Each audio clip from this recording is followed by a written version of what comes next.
the Roman treatment of slaves is much more nuanced than just simply terrorizing them into working hard.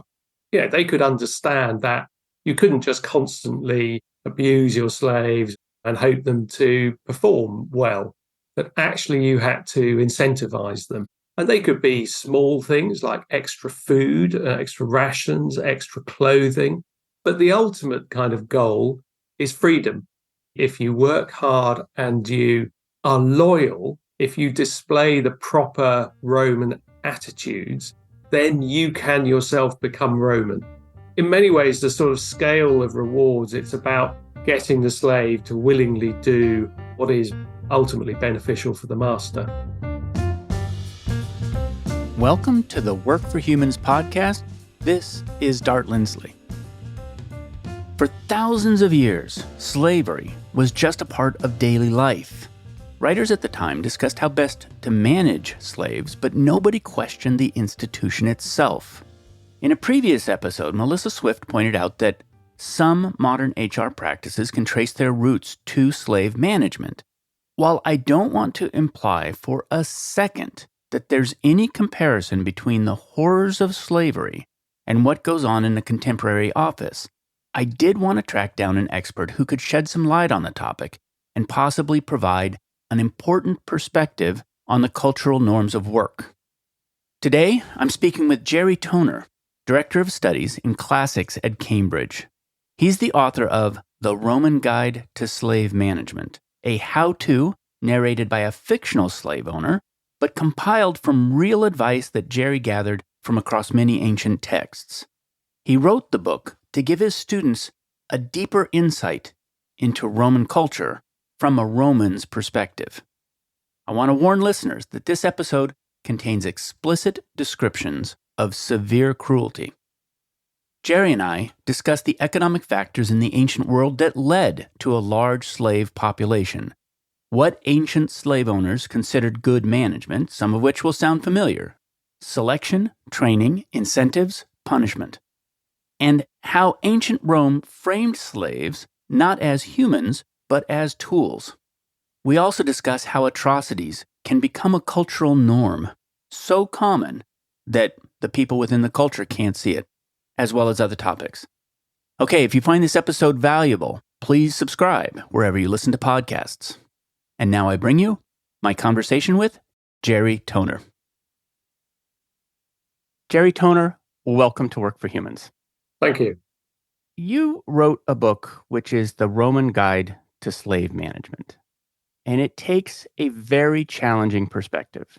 The perspective is it's a slave owner giving advice to other slave owners on how to manage slaves well. And I think it's an incredibly important thing that you did there, which is that you were able to get the voice of a slave owner and the casual nature of the assumptions about who slaves were, how they should be managed. And so I want to talk to you about that today. And I want to make a really important distinction here, which is that although we're going to be exploring slave management, I don't want to create any impression that I'm implying equivalence between modern work and the horrors of slavery. And yet, I do think that there are things we can learn. And so for listeners who've been listening for a while, you may remember I was talking to Melissa Swift some time ago, and she brought up an article, which was The Messy Link Between Slave Owners and Modern Management by Caitlin Rosenthal. And so we're following up on that thread and talking to Jerry today. I haven't read anything that shocked me as much as this, except when reading about, for instance, cannibals in New Guinea, where the sort of casual treatment of other human beings was there. So, Jerry, how did you come to write this particular book? I came to it through teaching various students, really, where I was trying to get across that casual nature of slavery in the ancient world, that it was absolutely normal for the Romans. Slavery was like having white goods in your kitchen or something. It was just like owning a fridge or something like that. And we actually have a lot of sources that survive and tell us about all aspects of slavery, but they're all written from the point of view of the owners. that we have nothing from the ancient world which is similar to the kind of accounts of slavery that you get from America, 12 years a slave, that kind of text. So you've only got the owner's point of view. But a lot of those texts are pretty difficult. There's a lot of legal text, just quite hard to read, boring. So I wanted to put them in a more accessible format that could really get people inside the head of what it was like to be a slave owner. And, obviously, as you were saying, nobody now thinks slavery is a good idea. We all know fully how abhorrent an institution it is. But in the ancient world, in the Roman world, it was completely normal, absolutely, absolutely standard practice, that it never occurred to anyone that slavery might be wrong or should not exist. Right. And that was not just localized to the Romans. In the ancient world, one of the things you pointed out, that it was not until the 4th century that one voice came forward and said, maybe we should abolish slavery, and then sort of disappeared back into the woodwork for hundreds of years. So, it was everywhere. And even that one Christian voice, it's not entirely clear what he's saying. I think because he himself found it so difficult to articulate an idea that was so radically different that even the early Christian church, early Christians, they may well have been slightly more sympathetic to slaves, but they fundamentally don't see anything wrong with the institution itself. Right. And I have to say, again, reading your work, that I felt like that was almost marketing. Like, come into the market at the bottom with a new religion. Honestly, it's not moral outrage. It's almost more of I don't know how to put it exactly, but I don't know. It's just a slightly different framing, but it wasn't moral outrage. So what were slaves to the Romans? There are a lot of answers to that. Tools? Were they people? Were they the enemy? How did they frame them? I think to start off with, most of them were prisoners of war. The Latin word servus means someone who has been saved, someone whose life has been spared by a conquering general. So that was the root cause of where slaves, on the whole, came from. And they conceived that as them being an asset, that once your life has been saved by another, your life belongs to them and they can do with you what you want. So they effectively see them as an asset, a thing. There's one nasty little description of a slave as a tool with a voice, a tool that can speak. There's no concept of human rights. There's no concept of universal human worth. That once your status has been lowered to the absolute floor by being captured in war, then you are no longer human. I got a very mixed signal, which doesn't surprise me, because if you listen to any culture, you get a very mixed signal on what people are saying versus what they're doing, and then the different ways that they're saying it. One signal I got was that they were almost a lower species, like they deserved it. Another thing I got was that, unlike, for instance, the Greeks, who really did see the slaves as sort of deserving it, like they're just a lower class of people, they belong as slaves. The Romans couldn't quite do that because so many people had risen up out of slavery to become powerful people in the Roman Empire. And yet, at the same time, they speak about them as if they're a completely different class of being. Yeah, I think you're absolutely right that there's no kind of clear, consistent intellectual coherency in the Romans' view.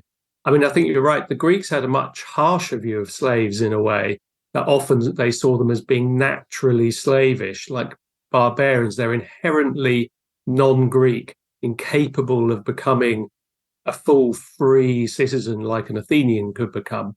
And so that they rarely free slaves. And if they do free them, they don't become citizens, apart from in a few rare examples.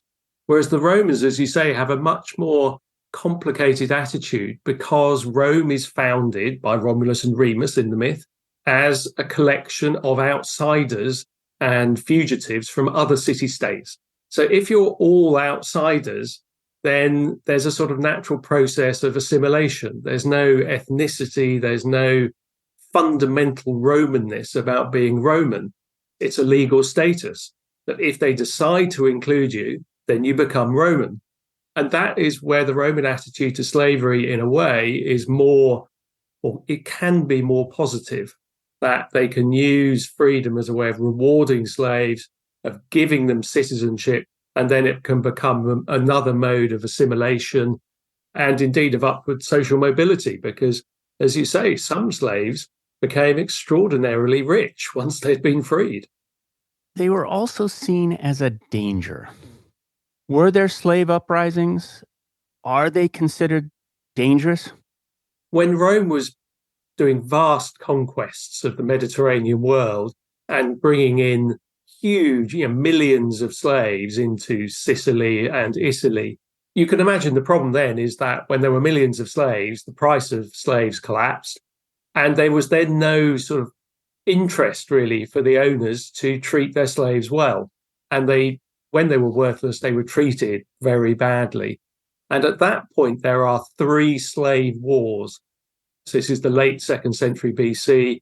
And the last one was in 73 BC, which is the famous revolt of Spartacus. And that is when so many slaves were just being so badly treated that they had nothing to lose. And they actually rise up in armed revolt. And Spartacus defeats a number of Roman legions. I mean, they were very successful. But eventually, of course, is brutally suppressed. Spartacus, as we know from the film, ends up being crucified. And there is no slave revolt after that. The Roman treatment of slaves is sufficient that it was never worth slaves collectively uprising again.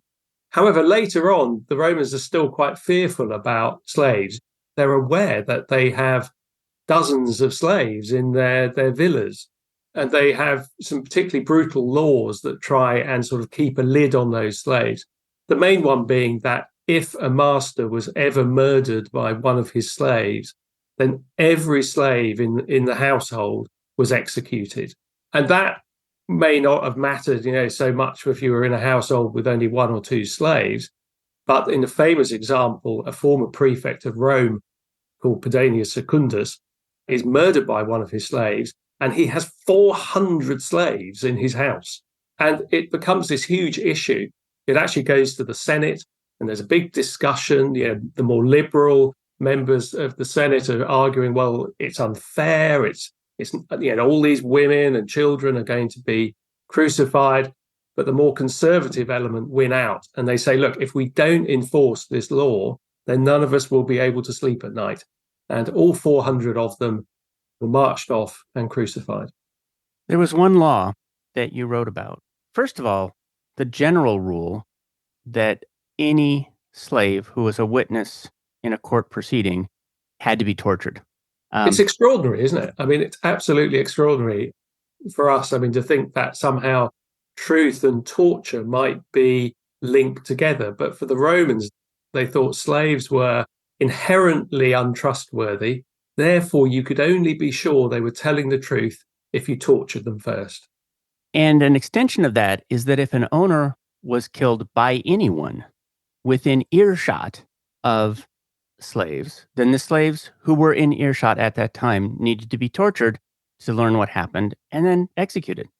I mean, this is the sort of extraordinary codification of a belief system. It's hard to imagine.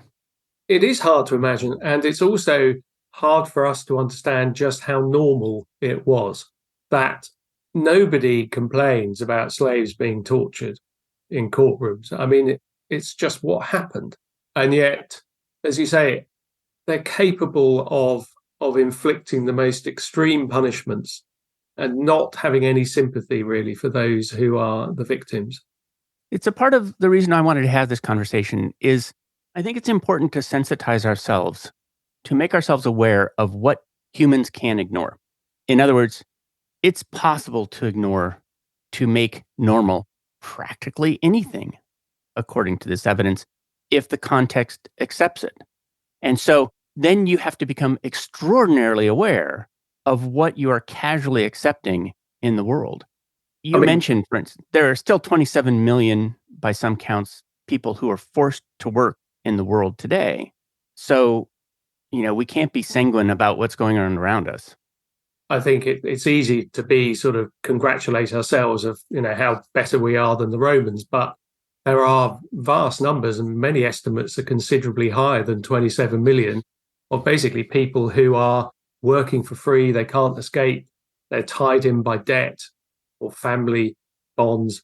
I guess the one place that they're treated better is that, I mean, the extreme example perhaps of the Romans' casual treatment of slaves is runaway slaves could be just thrown to the beasts in the Colosseum.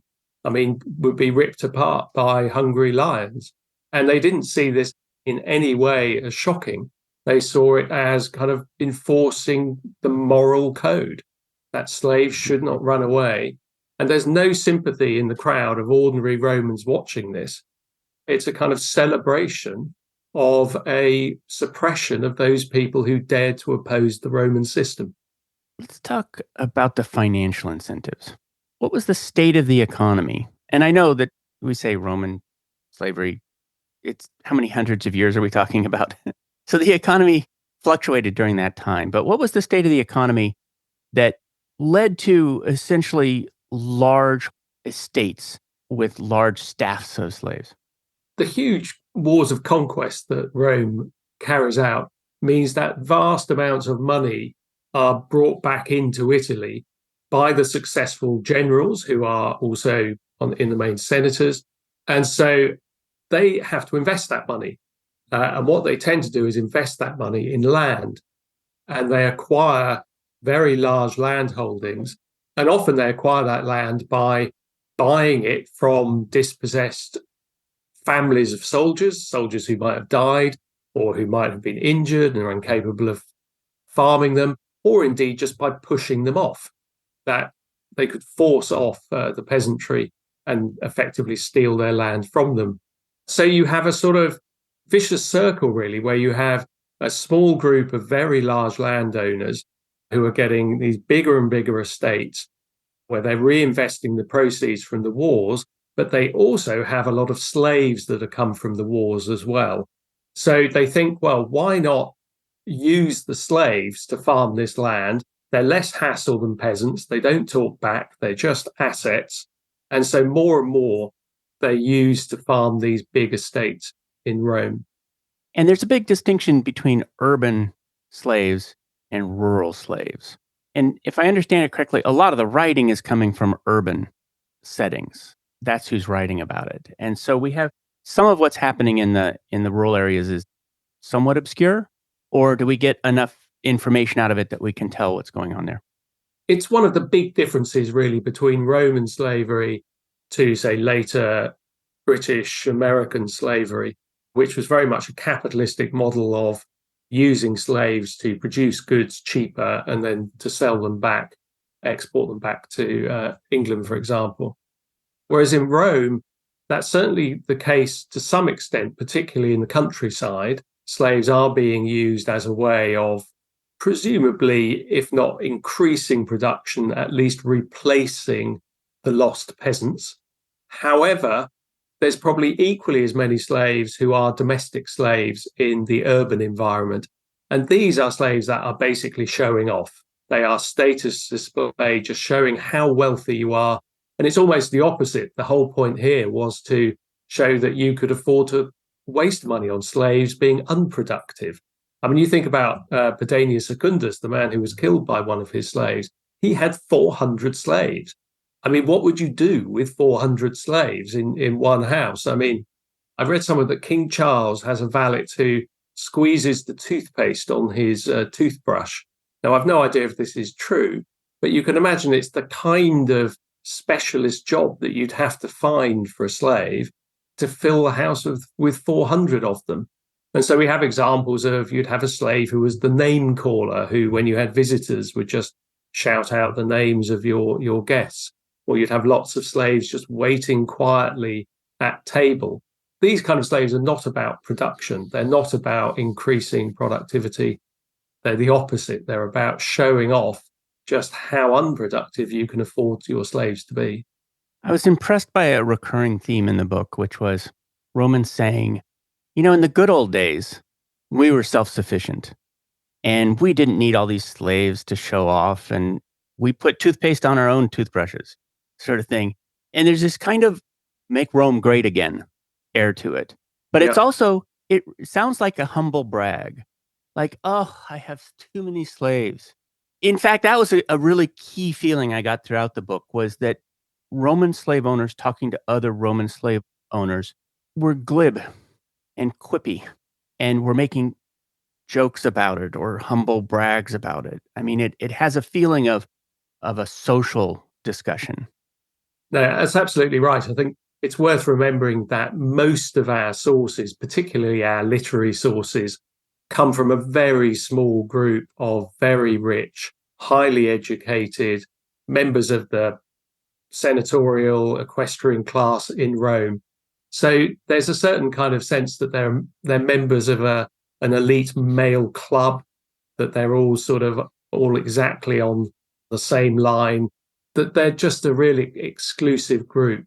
As slaves were quite expensive, so particularly to own any number of them is probably limited to the real upper echelons of Roman society. It's not that the average Roman was there with a couple of slaves. It's probably that 90% of slaves are owned by the top 5% of the population. And they are a very slightly smug, self-satisfied elite. And there's some indication that essentially the working poor, not slaves, had skin in the game in this, which is that I believe I read that there were protests by wage earners against the treatment of slaves. And that really surprised me. What was the source of that? It's very hard to know because this is where we just don't have sources. We don't have records from ordinary Romans, what they thought about things. I mean, interestingly, to go back to that case of the master who was murdered and then all 400 of his slaves were executed. Interestingly, it's the ordinary Romans who tried to stop this. They seem to attack the Senate house. They line the streets and try and stop the executions happening. And eventually, the Emperor Nero, he just sends in the troops and he forces them out the way. But it's interesting, you think, well, why did they care whether these 400 slaves were executed? Now, it could be that there's a sort of sense of natural injustice, that they looked at all these sort of small children and women slaves and thought, why are they being killed when they clearly had nothing to do with it?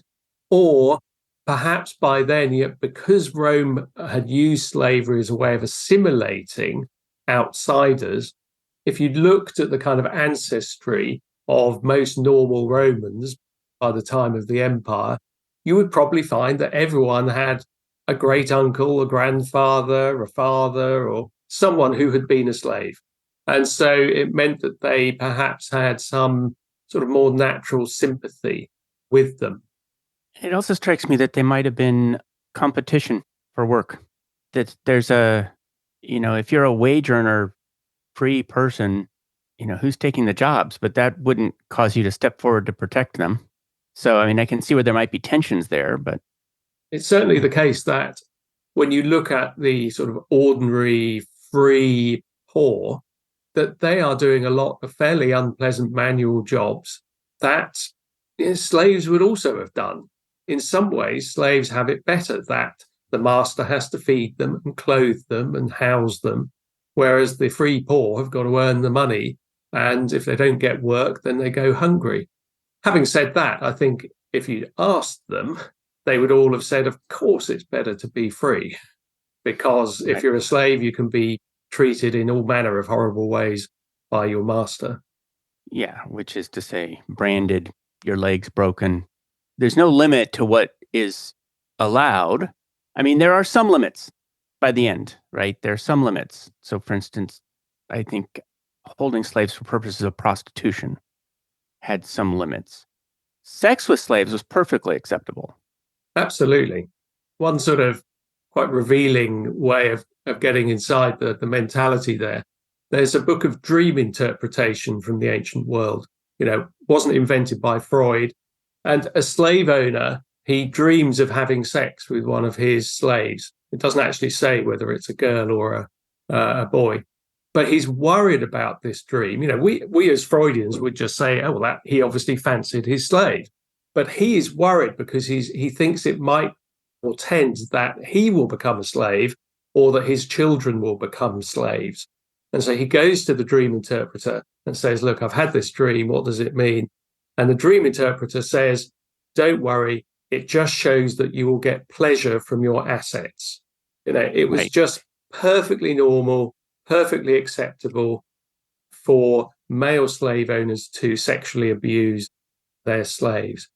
What was completely unacceptable was for Roman women to have sex with slaves, because that would clearly pose a threat to the bloodline. So there was a lot of fear there amongst male slave owners about what their women folk were getting up to. I want to get into a word that you used, which is asset. In Latin, what do the words that were used tell us about how slaves were framed?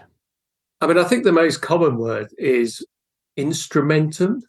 It's just the same word in English, instrument. I mean, it's just a tool.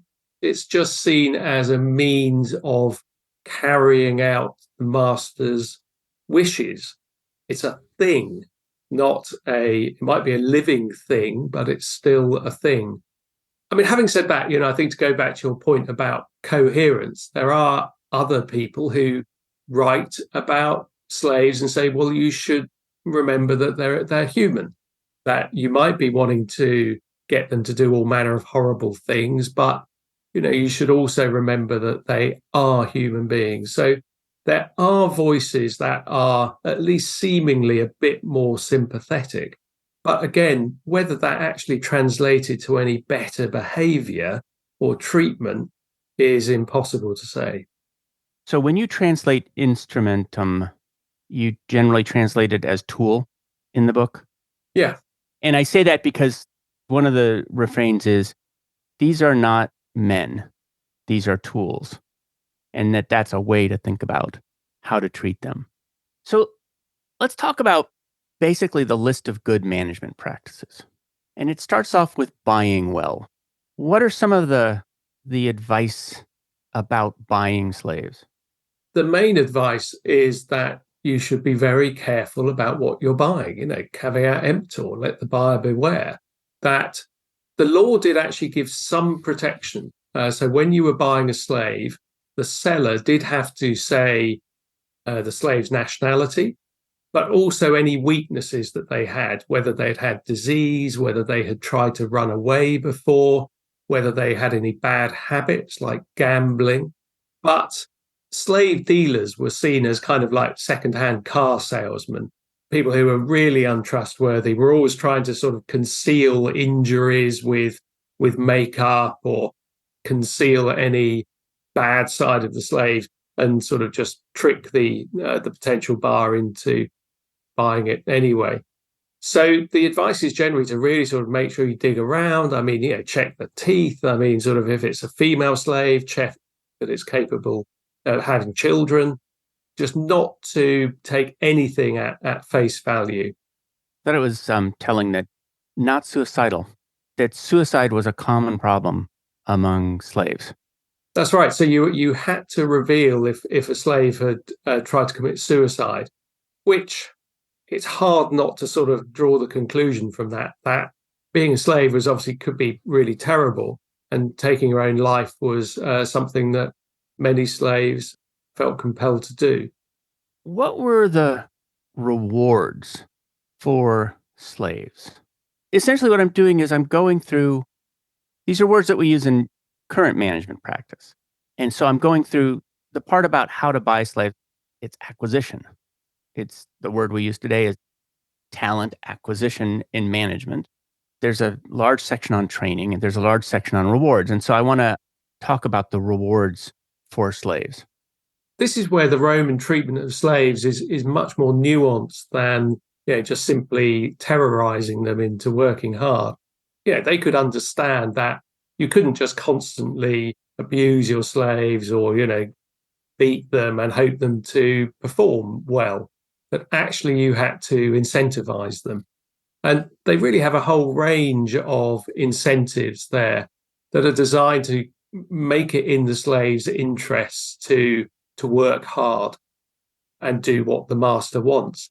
And they could be small things like extra food, extra rations, extra clothing, particularly for slaves that are working out in the countryside.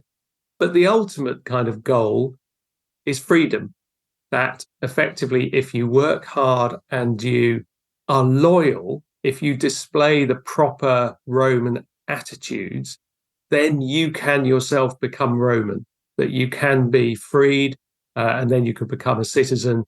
There would be a few legal limits on what you could do, but not many. And your children would be full citizens with full legal rights.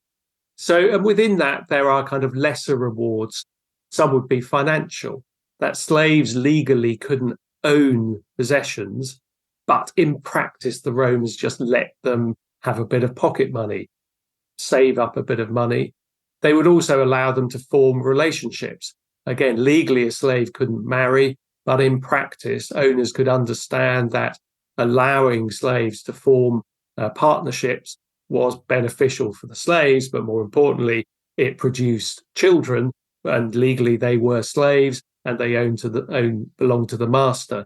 So in many ways, the sort of scale of rewards, it's about kind of getting the slave to willingly do what the master wants them to do and what is ultimately beneficial for the master. And I got the sense that allowing slaves to have children also provided, besides more slaves, it provided essentially hostages. That's right. So if a slave misbehaves, you could sell the slave, sell the children, sell the mother.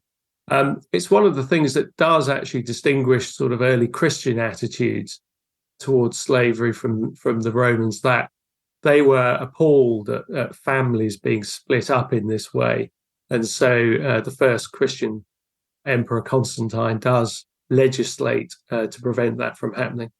Just to be clear, Christians, otherwise fairly standard slave owners? It's very hard to say. If you look at sort of the letters of Paul, Paul has a runaway slave turn up to him, Onesimus, and this is harboring a fugitive. It's incredibly dangerous to do that. And he's got no intention of sort of clashing with the law in that way. But he sends him back to his owner with a letter, the letter to Philemon, which he basically says, you should be lenient with him. That Christians have a moral duty to treat their slaves as human beings. Paul also, he urges slaves to obey their masters, but then he also sort of likens their suffering to that of Christ. So it's kind of suggesting that they've got a better shot of salvation, if you like.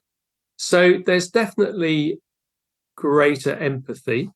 And there are later on, when the emperors become Christian, laws that are improved a lot to some extent. So, for example, you couldn't be branded on the face because the face was made in the image of God, but you would be branded on the leg or the foot instead. Crucifixion is banned for obvious reasons. So the Christian attitude is better, but one shouldn't, I think, assume that it translated into enormous benefits for the majority of slaves. There's a significant amount about matching slaves with the work and the appropriate work. What were the attitudes there? I think this is where, as you say, the acquisition of slaves, they urged the buyer to be very careful about thinking about the human capital that he is buying, that you need to think about what slaves you've got, and what jobs you have for them to do. So, for example, I mean, you wouldn't use a nasty sort of rough British slave to wait on you at table because, they were sort of northern barbarians, they were going to put your guests off rather than sort of make for a relaxing, cultured evening. Equally, if you want people to do the ploughing, you need sort of short, stocky people. One of the book says the worst thing possible is to have a tall slave working your plough because they'll just get backache, almost instantly. So it gets down to quite sort of detailed levels. Some of it is about safety. So, for example, they urge you not to have too many slaves who speak the same language because they can then obviously plot. and they can talk to each other and you don't know what they're saying. Whereas if you have slaves from a spread of different areas from the empire, well, they'll have to talk to each other in Latin that you will teach them. It's easier to keep an eye on them. So they're carefully trying to think about matching each slave's natural abilities with, what job you want them to do. I mean, sometimes they warn against clever slaves because clever slaves are going to get bored. They're going to steal things, be inventive about how they can sort of resist slavery. But on the other hand, they also talk about you need sometimes clever slaves if you want to have a tutor, for example, for your children. So you might actually have some slaves who were highly educated, who could then act as teachers for your own children. So it's often those kind of slaves who then, once they're freed, write books where we do have some, at least, insight from people who had formerly been slaves, but they were very much not the normal kind of slave.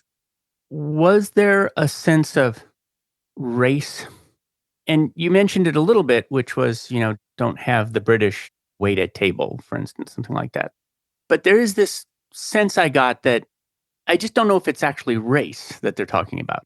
There are different peoples from different nations that they say are good for shepherding, for instance, or bad for shepherding. But is that race or is that some other dimension? I think, again, it's where, when we think about slavery, we instinctively think about the British Caribbean, the antebellum American states. It's inherently racial. In the Roman world, it's not. I mean, they all looked pretty much the same. Now, it's one of the things that does make kind of assimilation easier, that once they had freed slaves, you couldn't tell them apart. I mean, there have clearly been some slaves who might have had some dreadful physical treatment that might bear the scars from it, but most slaves wouldn't. So it's very hard for them to maintain that any kind of strong racial difference.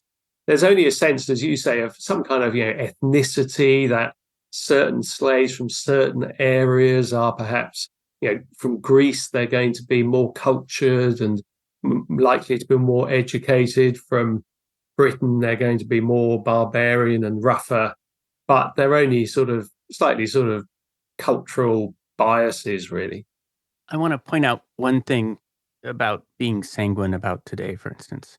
Hugo Munsterberg wrote in the earlier part of the 1900s, and he's the origin of industrial and organizational psychology.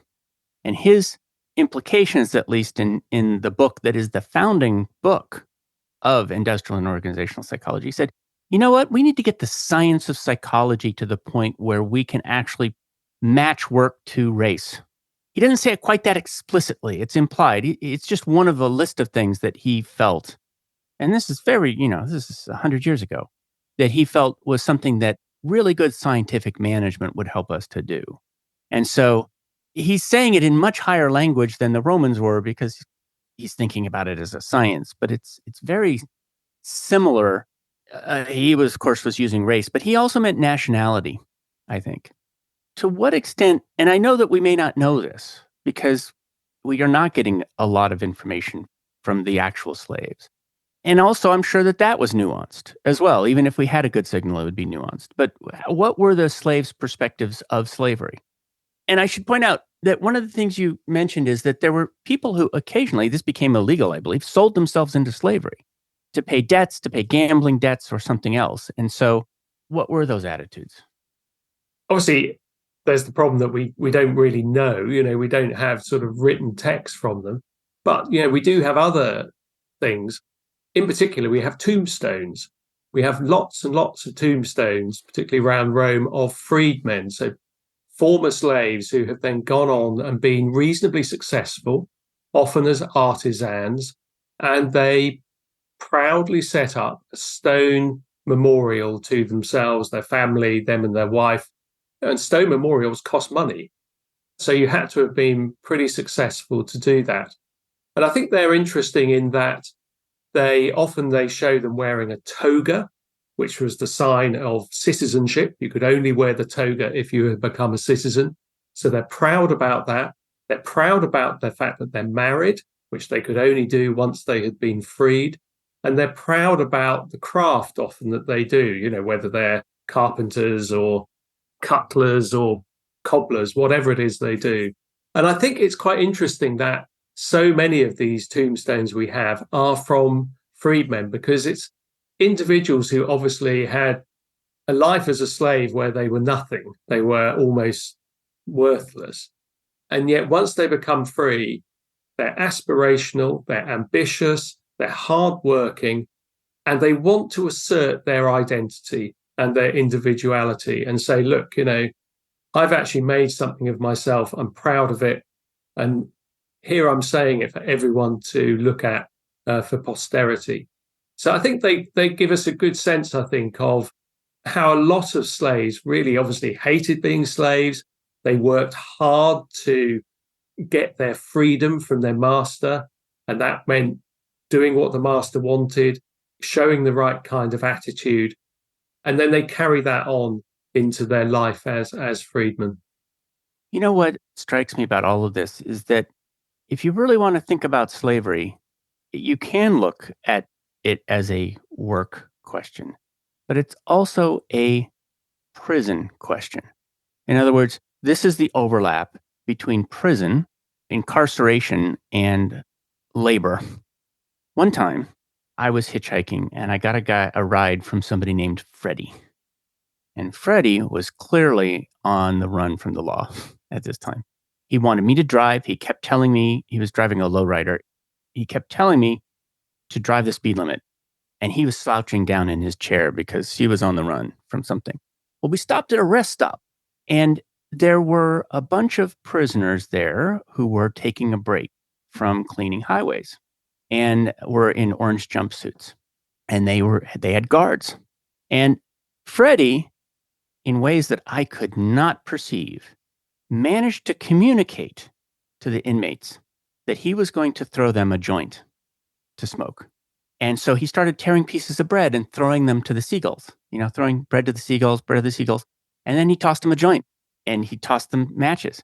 And they, all in silence, managed to smoke that joint. And so the important thing there was that there was a completely silent kind of communication. The guards couldn't perceive it. I couldn't perceive it. And I knew what he was doing. That was going on there at a level of sophistication that it had to be sophisticated because it had to be under the radar. And so, of course, that's the sort of sophisticated undercurrent that would exist in a slave population that would, of course, never be recorded because it's a secret. In fact, it's the word, I think, what is the word? Cryptolect, a language used specifically to be obscure to the authorities. You're right. We don't get any examples of that surviving from the Roman world. But what you do get is a slight sense of paranoia amongst the owners that they don't always know what's going on. Yeah, and if you have 400 slaves, they're spending more time talking to each other than they are talking to anybody else.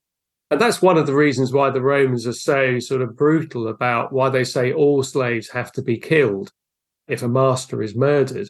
So the Romans sort of are trying to sort of break up any kind of group solidarity that there might be, that to always make it clear to the slave that, what's best for them as an individual is what's best for the master, not what's best for the slaves.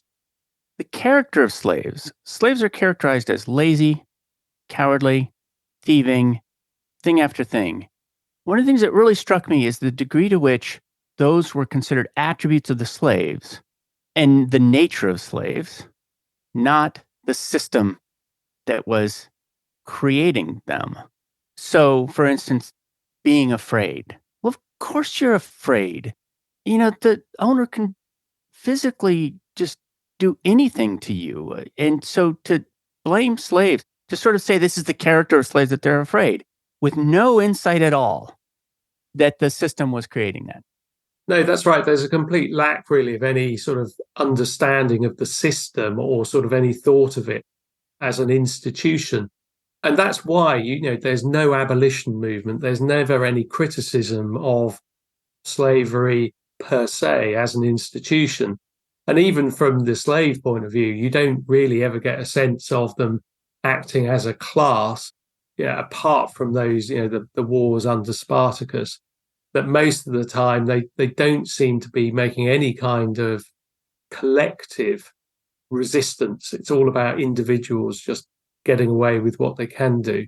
And I think the Romans are also, again, quite contradictory here, that there's all this kind of bigotry about, oh, yeah, slaves, oh, yeah, they're all lazy and thieving.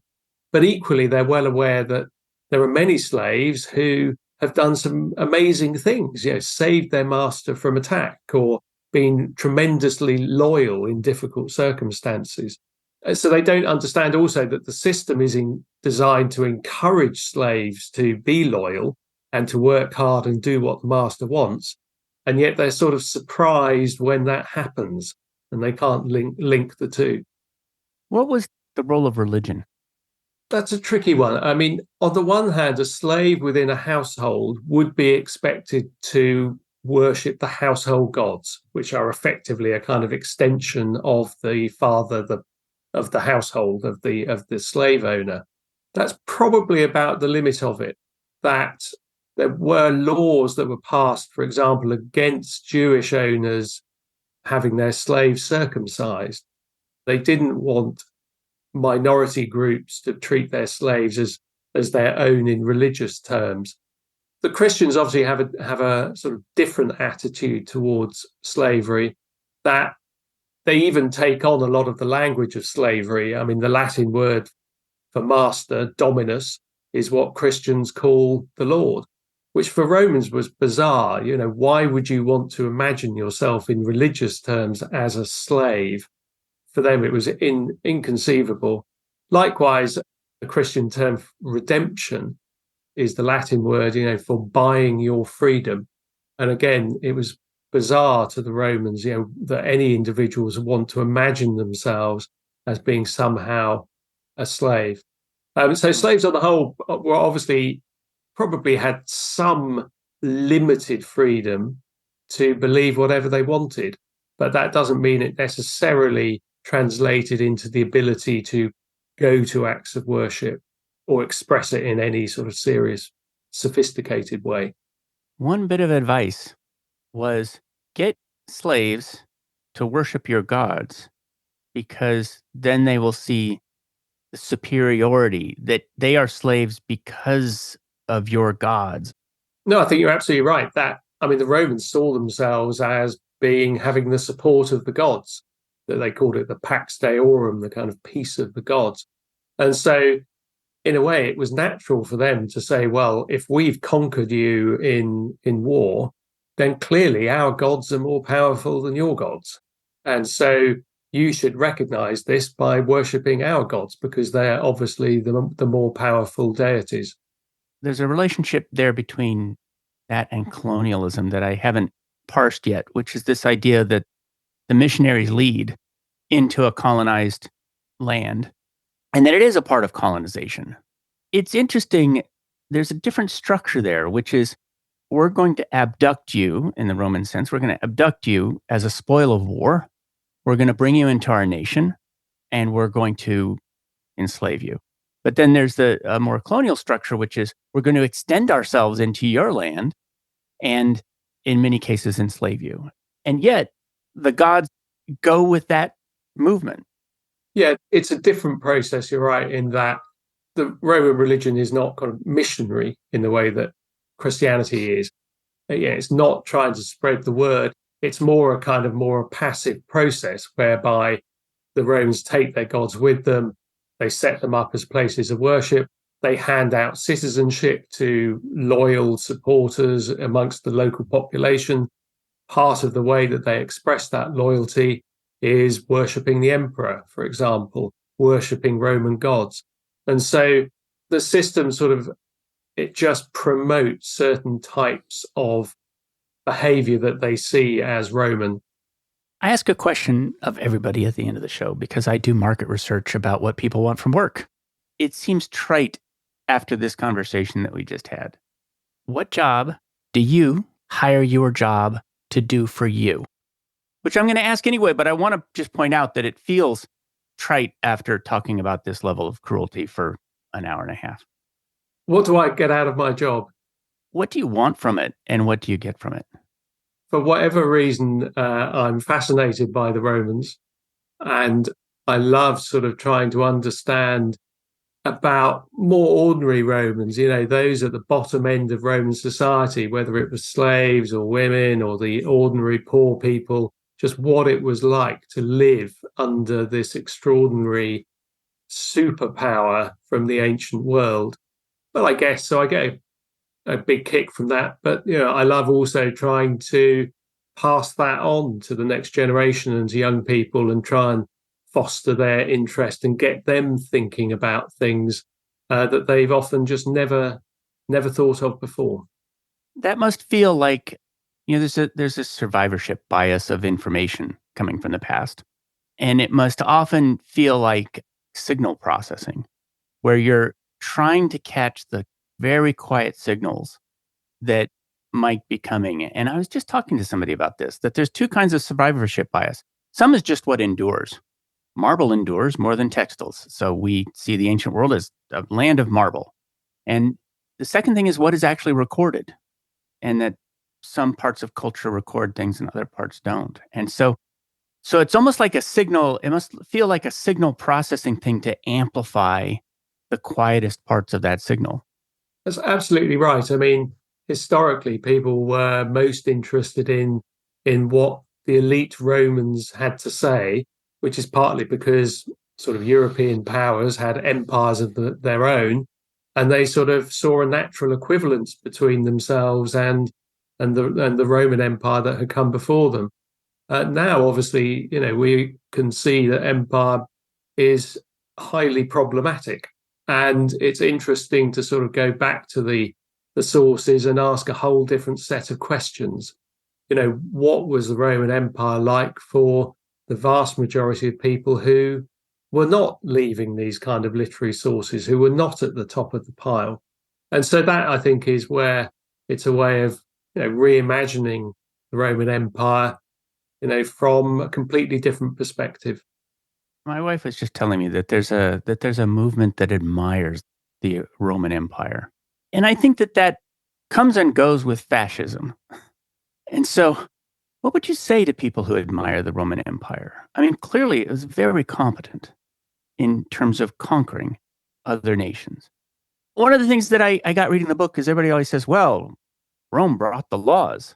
And I'm like, right, like the law that you need to torture slaves as witnesses. I mean, yes, it brought the law, but the law was appalling in many cases. It's a very difficult question, isn't it? What should one admire the Roman Empire?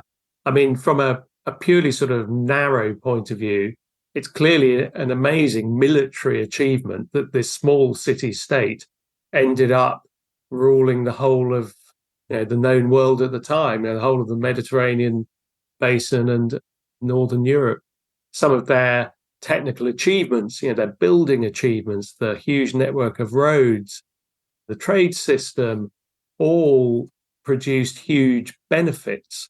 But I think you can never divorce that from the hierarchical system that produced these results. And that was steeply hierarchical within free people and unfree. And those at the bottom of the pile, or those who transgressed, were treated with horrendous brutality. Now, of course, you could argue, well, they're no different from any other pre-industrial society in that regard. That why should the Romans be expected to behave any better than any other ancient society did? But I think it makes it harder to admire them. I think respect them, be interested in them, but I'm not sure I would admire them. Yeah, there's I was looking it up today. Again, this has to do with being sanguine about where we are today and how long ago that was, right? It feels long ago and far away. Flogging in the U.S. military ended in about the time of the Civil War, so 1860, and a little bit later in Britain. It's so recent. It's so recent. How far that came into the present as official doctrine is amazing. And I think it's important to note that, because the idea that things like that are far away from becoming a reality with just a slight twist of culture is it's super important to keep track of how close those things are. Absolutely. And well, think about slavery, of course. I mean, it's, well, a couple of 100 years in the UK, 160 years, whatever, in the US. In historical terms, that's a nanosecond. It's yesterday. Absolutely yesterday. Well, thank you very much for coming on the show. It's very interesting. I don't think this is the last conversation I'm going to have on this topic. There are things that you said referring to slaves as human capital. The Human Capital Institute exists today to talk about management. So the words that you used, the terms around management, they're really echo, So I really appreciate you coming on the show and taking the time. It's been a great pleasure. Thanks for joining me for another episode of Work for Humans. If you enjoyed this episode, please give us a 5-star rating wherever you listen to podcasts. And share the show with one person you think would get value from it. Believe it or not, this really helps us grow the show and reach more people who want to build the kind of work that people really want. As always, thank you to my producer, Jason Ames at Ninth Path Audio for his insights into content and his high standard for quality. Final note, the opinions shared here are my own and not the views of Google or Cisco Systems. Thanks again for listening. See you next time.